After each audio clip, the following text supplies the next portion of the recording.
বন্ধুরা, কেমন আছেন? আশা করি ভালো আছেন। পিঙ্কি কিচেনে সবাই স্বাগত। আজকে বানাবো মসুর ডাল দিয়ে লাউ শাকের রেসিপি।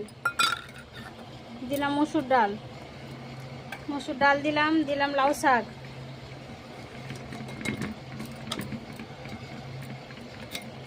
আলু আর কাঁচা লঙ্কা, নুন, হলুদ গুঁড়ো। এই সাথে ঢাকাটা লাগিয়ে দেবো একটু পানি, অল্প পরিমাণে পানি। ঢাকনাটা লাগিয়ে গ্যাসের ওপর চাপিয়ে দেবো।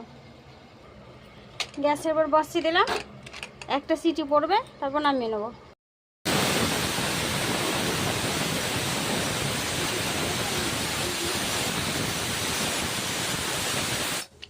সিটি পড়ে গেছে, নামিয়ে রেখে দেবো। এবার আমি ফোড়ন দিই। তেল বসিয়ে দিয়েছি, রসুন দিলাম ফোড়নে, আর দেবো একটা শুকনো লঙ্কা, পেঁয়াজ কুচি,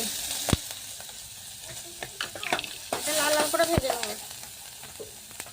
পেঁয়াজটা ভাজা ভাজা হয়ে গেছে, এবার পালং শাকটা ফোড়নে দিয়ে দেবো, লাউ শাকটা দিয়ে দেবো।